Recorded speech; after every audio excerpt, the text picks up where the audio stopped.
عمران خان کی طرف سے جیل سے ایک بار پھر بیان سامنے آیا ہے جس پر بڑی لے دے ہو رہی ہے۔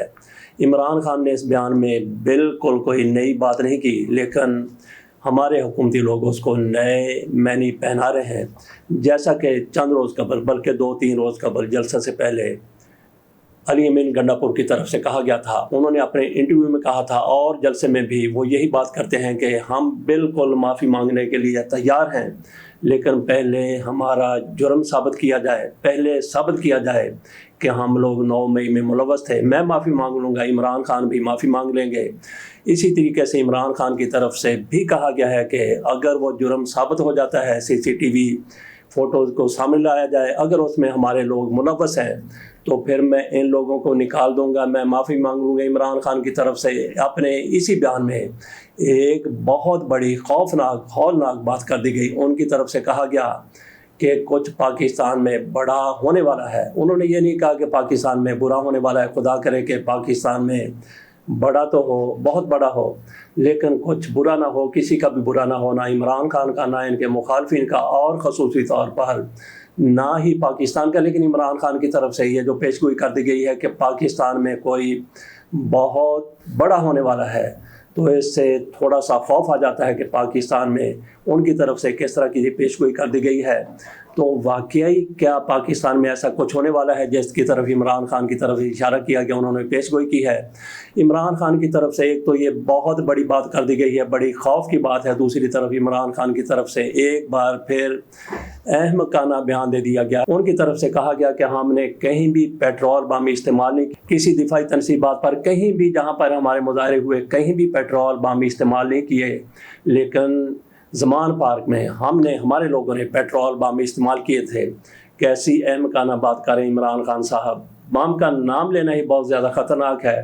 کون سے پیٹرول بم؟ انہی کو پیٹرول بم حکومت کی طرف سے کہا گیا، ان کے مخالفین کی طرف سے کہا گیا اور شور شرابہ اس پر کیا گیا، الزامات لگائے گئے۔ جو بوتلوں میں پیٹرول ڈال کر لوگ دوسری طرف پھینکتے تھے، وہاں پہ پولیس والے تھے یا جو بھی ان کو کنٹرول کرنے کے، گرفتار کرنے کے لیے لوگ آ رہے تھے، گاڑیوں میں آ رہے تھے، جس طرح بھی آ رہے تھے، ان کو دور رکھنے کے لیے وہ بوتلیں پھینکیں گی جس میں پیٹرول تھا، اس کو آگ لگائی گئی، اس کو پیٹرول بم کہہ دیا گیا۔ تو جب آپ پیٹرول بم کا نام ہی لیں گے تو دنیا میں اس کا کیا تاثر جائے گا؟ کیونکہ عمران خان کے جو مخالفین ہیں وہ بالکل ہی عقل سے پیدل، تو ان کی طرف سے ابھی تک اس کا نوٹس نہیں لیا گیا۔ لیکن عمران خان کی طرف سے جیسے ہی کہا گیا کہ میں معافی مانگنے کے لیے تیار ہوں، بشرطے کہ یہ ثابت کیا جائے کہ میرے لوگوں نے یہ سارا کچھ کیا ہے، تب میں معافی مانگ لیتا ہوں۔ جیسا کہ میں نے کہا کہ ان کے مخالفین کی پھرکی گھمی ہوئی ہے، اس پر ان کی طرف سے واویلا کیا جانے لگا، جی اب معافی نہیں ہوگی بلکہ اب سزا ہوگی۔ میں آپ کے سامنے عمران خان کا مختصر سا بیان رکھتا ہوں جس میں انہوں نے کہا کہ میں کیوں معافی مانگوں، مجھ سے معافی مانگی جائے۔ ذرا ملاحظہ کیجئے۔ اڈیالہ جیل میں 190 ملین پاؤنڈ ریفرنس کی سماعت کے بعد میڈیا سے گفتگو کرتے ہوئے عمران خان نے کہا کہ پہلے 9 مئی کی CCTV فوٹیج لائی جائیں۔ اگر PTI کے لوگ 9 مئی والے واقعات میں ملوث پائے گئے تو معافی بھی مانگوں گا، ان کو پارٹی سے نکالوں گا اور سزا بھی دلواؤں گا۔ انہوں نے کہا کہ ثبوت آپ کے پاس ہیں، کیوں چھپا رہے ہیں؟ ثبوت چھپانا جرم ہے۔ پیٹرول بم ہم نے صرف زمان پارک لاہور میں استعمال کیے تھے اور کہیں نہیں۔ اگر کوئی تنظیمی عہدیدار حساس عمارتوں پر پیٹرول بم پھینکنے میں ملوث ہے تو اس سے کڑی سزا دی جائے۔ کیا صرف ISPR کی عزت ہے؟ پاکستان اور عالمی سطح پر مقبول ترین شخص کی کوئی عزت نہیں؟ مجھے رینجرز نے گھسیٹا، کیا آپ کا حق نہیں کہ آپ مجھ سے معافی مانگیں؟ معافی وہ مانگتا ہے جس نے کوئی غلطی کی ہو۔ میں نے کوئی غلطی نہیں کی۔ انہوں نے پرامن احتجاج کو دہشت گردی بنا دیا۔ میں مظفر گڑھ اصل میں بہاولپور پولیس والا نہیں ہوں۔ پہلے مجھے پھینٹی لگائے جائے اور بعد میں میرا IG جا کر معافی مانگ لے۔ DG ISPR کے 9 مئی سے متعلق موقف پر قائم رہنے کے سوال کے جواب میں عمران خان کا کہنا تھا کہ ہم بھی 9 مئی کو معاف نہیں کریں گے۔ ہمارے لوگوں پر تشدد کیا گیا، پارٹی کو الیکشن لڑنے نہیں دیا گیا۔ 9 مئی کے متاثرین ہم ہیں، ہمیں انصاف چاہیے۔ قاضی فائزہ نے ہمیں کچلنے کا پورا موقع دیا۔ عمران خان کا کہنا تھا کہ 9 مئی کو ہمارے 16 لوگ شہید ہوئے، 3 لوگوں کی ٹانگیں کٹیں، 1 بندہ مفلوج ہوا۔ ہم نے اپنے کارکنوں کی مالی امداد کی مگر پولیس نے ان پر دباؤ ڈالا کہ وہ اس حوالے سے کوئی بات نہ کریں۔ انہوں نے کہا کہ کوئی اگر بات نہیں کرنا چاہتا تو نہ کریں، میں بھی نہیں کروں گا۔ ہم ملک میں انتشار نہیں چاہتے۔ میں ملک کی خاطر بات کرنے کو تیار ہوں۔ 8 فروری کو کال اس لیے نہیں دی کیونکہ عوام کو کنٹرول کرنا بہت مشکل ہو جاتا، پھر ساری ذمہ داری ہم پر آ جاتی۔ شیخ مجیب الرحمان کو ہیرو قرار دینے سے متعلق سوال پر عمران خان نے کہا، شیخ مجیب الرحمان سے متعلق جو بھی بات کی وہ حمود الرحمان کمیشن کی فائنڈنگز میں ہیں، میری نہیں ہیں۔ شہباز گل، مراد سعید، قاسم سوری، فرح گوگی اور احسن جمیل گجر کو واپس نہ بلانے سے متعلق سوال پر عمران خان نے کہا کہ ہمیں عدالتوں سے ڈر نہیں لگتا، میرے سالے بہنوں بھانجوں پر مقدمات ہیں مگر یہاں ٹرائل نہیں ہوتا، ویکو ڈالا آ جاتا ہے، یہ لوگوں کو گرفتار نہیں کرتے، اغوا کر لیتے ہیں۔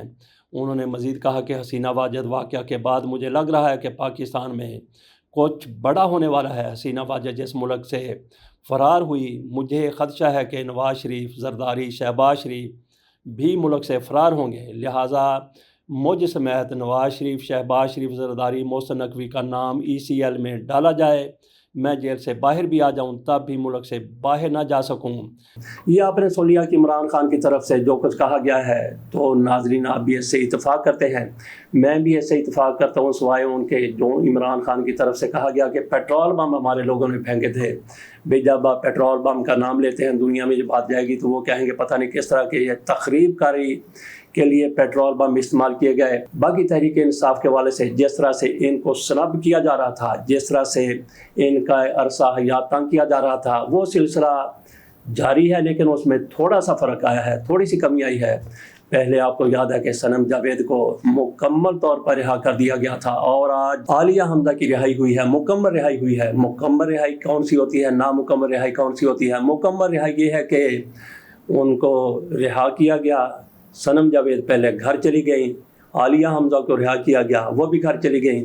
پہلے یہی ہوتا تھا کہ ضمانت ہو گئی، ایک کیس میں ضمانت ہوئی، دوسری میں پکڑ لیا، دوسری میں ضمانت ہوئی، تیسری میں پکڑ لیا، لیکن یہ پہلی مرتبہ ایسا ہوا ہے کہ صنم جاوید کو اور عالیہ حمزہ کو رہا کیا گیا اور ان کی مکمل رہائی ہوگی، وہ گھر میں چلی گئی ہیں۔ تو اس سے لگتا ہے کہ شاید پالیسی میں تھوڑی سی عمران خان کے حوالے سے، تحریک انصاف کے حوالے سے تبدیلی آئی ہے۔ تو باقی فوج کی طرف سے اب بھی جس طرح سے DGI SPR کی طرف سے کہا گیا تھا کہ جو میں نے 7 مئی کو کہا تھا وہی ہمارا سٹانس ہے، اس میں کوئی تبدیلی آئی ہے نہ آئے گی، لیکن DGI SPR صاحب کے رویے میں اس طرح کا اشتعال اور غصہ نہیں تھا۔ اس سے بھی لگتا ہے کہ عمران خان کے حوالے سے وہاں پہ صورتحال تھوڑی سی بہتر ہے، تھوڑی سی خوشگوار ہے۔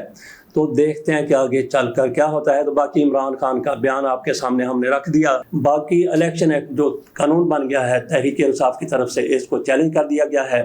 کچھ لوگوں کو امید تھی کہ آج جو کمیٹی کا اجلاس ہونا ہے، پریکٹس اینڈ پروسیجر کمیٹی کے اجلاس جس کی سربراہی کرتے ہیں جناب قاضی فیصل صاحب چیف جسٹس کے طور پر، اور اس میں موجود ہوتے ہیں جناب منیب اختر صاحب اور منصور علی شاہ صاحب، جو قاضی فیصل صاحب کے بعد سب سے زیادہ سینئر جج ہیں، وہی پاکستان کے چیف جسٹس بننے والے ہیں۔ انہوں نے 25 اکتوبر کو پاکستان کا چیف جسٹس بنا ہے۔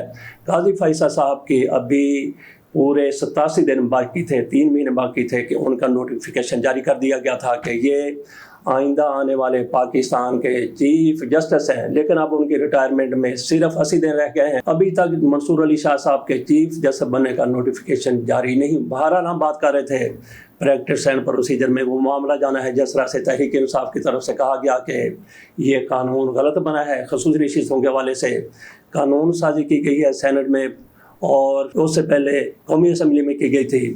اس قانون کو چیلنج کیا گیا ہے PTI کی طرف سے۔ لگ رہا تھا کہ آج اس پر بینچ بن جائے گا، لیکن ایسا نہیں لگتا کہ بینچ بنے، کیونکہ قانون کے مطابق ایجنڈا قاضی فیصل صاحب کی ٹیبل پر رکھنا ہوتا ہے۔ ان کے رجسٹرار آج کل ہیں جزیلہ اسلم صاحبہ۔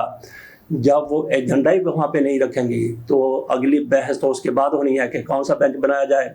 اگر ایجنڈا وہاں پہ آ جاتا تو پھر یہی ہونا تھا کہ قاضی فیصل صاحب اکیلے رہ جانے تھے اور ایک لارجر بینچ بن جاتا سینئر موسٹ ججوں پر، اور اس نے جو فیصلہ کرنا تھا وہ سب کے سامنے ہونا تھا، کیونکہ سینئر ججوں کی طرف سے فیصلہ یہی آ سکتا تھا امکانی طور پر کہ اس قانون کو آگے نہ چلنے دیا جاتا۔ لیکن یہ درخواست جو اس کے خلاف دی گئی ہے اس میں سب سے پہلے تو تحریک انصاف کو سٹے چاہیے تھا، لیکن درخواست لگے گی تو سٹے ملے گا۔ لگتا ہے کہ یہ درخواست بھی